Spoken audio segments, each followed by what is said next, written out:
Screaming is a half-rhyme with streaming. Star Trek's move from broadcast television to CBS All Access, which of course is now Paramount Plus, brought with it not only the first F-bomb in Star Trek history, but also an awful lot of messed up deaths. Star Trek had done gore before, not saying it was the butt bugs, but Discovery certainly upped the ante when it came to that. Star Trek Discovery certainly started out quite dark, but it was going somewhere with that if you just were able to stick around. You won't be surprised, therefore, to find that a lot of the messed up deaths on this list come from that show's debut season. That's not to say that seasons 2 to 5 didn't also include some pretty, intense endings, we shall say. Look, if there's one thing Star Trek does, it has a history of mass wiping out life across the galaxy, only to bring it back again 5 minutes later, and Discovery was no exception to that rule. We had sentient AI, we had exploding warp cores, we had dark matter anomalies, we had Breen dreadnoughts. Quite frankly, are you okay, Discovery? Who hurt you? It had its fair share of existential threats, and my money's on the fact that it was all grudge all along. I mean, she was a queen after all, and I don't want to get on her bad side. Cat conspiracies aside, let's fire up the list and get straight to it. I'm Sean Ferrick for TrekCulture, and here are the 10 most messed up deaths in Star Trek Discovery. Number 10. Ants in your trance, Tolor. The chain was led without pity, but with pit for a trance worm, by the cold and callous Osira. But it's not Osira that this entry is about. It's her chiseled-chinned, rather dopey nephew, Tolor. In the chain, just like the Syndicate, every badly done deed comes back to haunt you. That's not just karma, that's basically a status update for how things roll in the chain. Osira had already killed Tolor's father when he was a child, so she was kind of just cleaning house at this stage. Tolor had already been responsible for his own messed up death of one of his slave labourers, Lai, who he sent running into a perimeter fence, which caused the poor Bajoran's head to go pop. Tolor himself came under Osira's wrath when he let another one of the detainees escape, namely the android Rin. He was locked in a cage with a Quasion trance worm. We really, really hope that he didn't feel being drawn, quartered, and dissected. Star Trek Discovery, man. Number 9. The telescoping effect. Prime Philippa Georgiou. September 2017 both doesn't feel that long ago and feels like an age ago. Unfortunately, for as long as that time feels to us, the minutes that Prime Philippa Georgiou enjoyed on screen were a lot shorter. The nerve pinch felt around the galaxy was hardly Michael Burnham starting a war, although she did want to fire first because, she listened to experience. True to form, the Klingons were responsible for a lot of messed up deaths at the Battle of the Binary Stars, one in particular. Toward the end of the Battle of the Binary Stars, Georgiou, trusting Burnham, beamed over to the sarcophagus ship with her first officer in a bid to stop T'Kuvma in his tracks. Unfortunately, this meant that after a battle with the Klingon, she found herself with a mek'leth through the heart. Burnham did phaser the Klingon moments afterwards, but it was too late for her former captain. Burnham was then ripped back to the Shenzhou with no time to reclaim her captain's body, so that we later found out from L'Rell, Georgiou was eaten by the Klingons once they started running out of food. Dear God. Number 8. Ripperology, Ellen Landry. If you go looking for trouble, a tardigrade will surely come looking for you, especially if you've named that tardigrade Ripper. Now, Commander Ellen Landry was 11 years too early for Captain Kirk's sage advice, there's nothing more dangerous than a wounded animal, and a century or so shy of Neelix's It's Nice to Be Nice. Mean for mean's sake, or 'cause Klingons, seemed to be Landry's MO. If you're going to lop off a wounded animal's claw just so you can get one up in a war, honestly, I'm going to struggle to feel some sympathy for you. The tardigrade was hardly a merciless murderer, it was just an innocent creature trying to survive. With all the cavalier assurance of a red shirt, Landry thought sedation was going to have a perfect effect on the tardigrade, so she lowered the force field. Ripper then jumps out, grabs her, ruins Lorca's man cave, and basically tears her to pieces. Who could have seen that one coming? Number 7. Might see y'all later, or not, Mirror Lorca. Sooner or later, Mirror Gabriel Lorca was gonna get his comeuppance. He'd basically stolen a Starfleet ship, he'd lied to everyone and tried to use all of them so that he could get a leg up in a war against Emperor Philippa Georgiou. I will say though, as deaths go, his was pretty brutal. After a protracted but epic fight aboard the ISS Charon with Prime Burnham, Lorca found himself at a disadvantage. He was on the wrong end of Burnham's phaser, but she then lowered it because she stood true to her Starfleet ideals. One person who was not possessed of any such ideals was Emperor Philippa Georgiou, so she picked up her broadsword and stabbed it straight through the man. She then, for good measure, kicked him out the ship toward the mycelial core. In space, no one can hear you scream, but you know what, I'm going to give this one to Lorca. He's allowed to scream because, quite frankly, watching him dissolve that way, that looked like an agony worthy of an agonizer. Number 6. You can take the air out of Airiam. Airiam had a pretty rough go of it in Star Trek Discovery. She lost her husband when they were in a shuttle accident on the way back from eloping, which was also the reason she was covered in those cybernetic implants. She finally gets brought to the front in Star Trek Discovery's second season, only to be killed off. The Lieutenant Commander's fate was sealed by a fairly convoluted series of events, if I'm honest. The same AI from the 28th century, which had infected Section 31's risk assessment program control, infected her.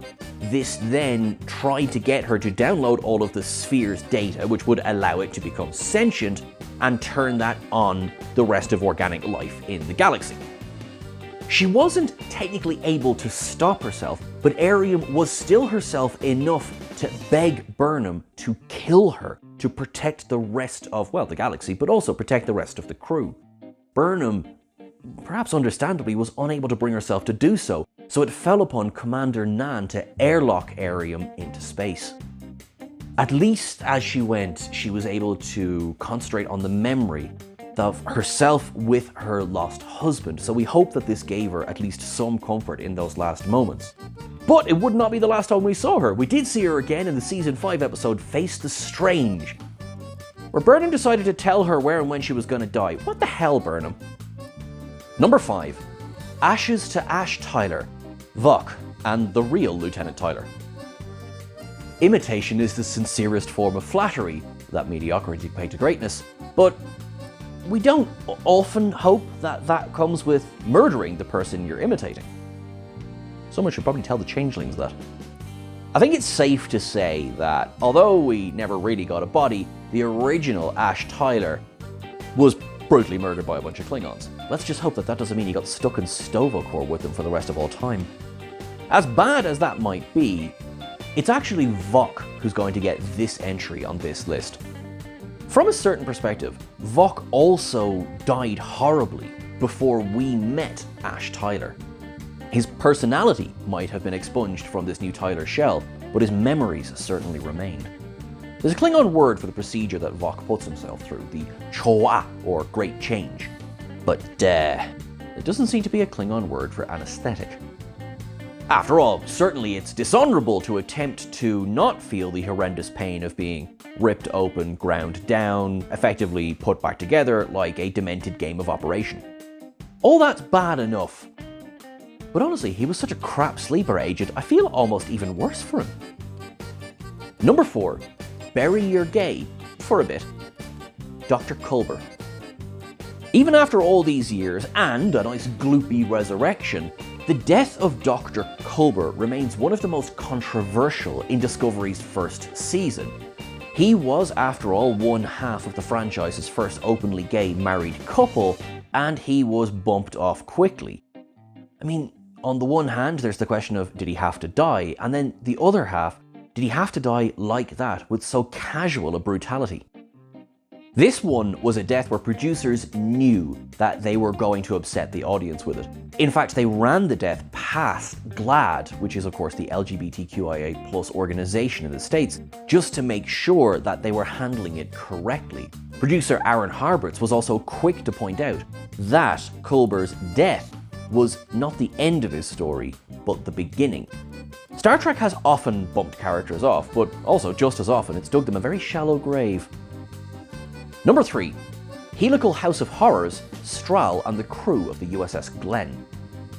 The third episode of Star Trek Discovery went all out with its mostly bodily horror on show for the entire audience to see. You ever heard anyone say to you that mushrooms are bad? Well, these ones were. Sister ship to the Discovery, the USS Glenn, also had a spore drive, and quite apart from torturing their poor tardigrade, they ended up on a stomach churning and everything else churning journey. Helical trauma was the slightly understated description for what happened to the crew of the Glenn. This is a description that we would hear in the next episode from Stamets. He knew Strahl, so seeing what happened to the body of his former colleague must have hit hard. Exiting the mycelial plane, the Glenn had hit an undetectable Hawking radiation wall, which caused all of the biologicals on board to spin out. Basically, they were all contorted to death. This is especially obvious on the long look on Strahl's face and the bones sticking out of his back. Number 2. More to clean for Gene, Leland. First of all, no, not that Gene. Like Commander Reno, you'd probably already forgotten the name of that poor lad cleaning up what was left of Leland in the engineering bay. "My name's Gene, actually," he said, while scooping up the glob on the floor. Listen, job's a job, but hopefully Ensign Hazmat didn't strand himself in the future just to look forward to this as his day-to-day work. Leland was hardly the most upstanding member of society, and that's even before Control got its nanites in him. Still, he didn't deserve to end up as so much slop on a shovel. Along with Clean Gene, he did manage to make it to the 32nd century. Technically. In reality, Leland had been dead for a while before Georgiou managed to turn what was left into so much little bitty bits on the floor. A higher up in Section 31, Leland was effectively assimilated by Control, that entity we mentioned from the 28th century there a couple of entries ago. His micro-machine takeover looked pretty painful as well. First he was stabbed in the eye, then in the back of the head, and then his body was completely flooded with those nanites. To quote Georgiou from his later version's final moments, "I'd like to hear you scream now." Number 1. Murder to make the mad go mudder. All of disco at the disco. Before the women, the androids, and the love potion, there was Klingon prison, Stewart, and the space whale time loop we all loved so well. That's right, it's Harcourt of the Harry Fenton Muds, and if you're looking for someone to really give you some messed up entries, you need look nowhere else. There's a party at the disco and you're all invited, but Harry's about to bring the panic with his Gormagander, his pretty funky Andorian helmet, a time crystal, and weaponized dark matter for that extra spicy subatomic doom. Magic to make the sanest man go mad certainly had a lot of fun, but when it comes to messed up deaths, it's more messed up than a positive review shades of grey. The first set of messed up deaths that we saw was already enough for this list, as Harry went around the ship with his dark matter, but when he was trapped, he set off an anesium-urium explosion through the ship, which resulted in screams and fireballs, before becoming the rather pointedly chosen sound of "We Trying to Stay Alive" by Wyclef Jean. The messed up was simply stellar from there. A personal favourite was the montage of murdering Lorca. When in doubt, beam them into space. Sure, it was all very mad, but no one could say it wasn't really mud. And that's everything for our list. Thank you so much, everyone, for watching along. You are awesome. You are wonderful. Thank you, Jack, who wrote the article this is based on. Make sure you check that out over on whatculture.com.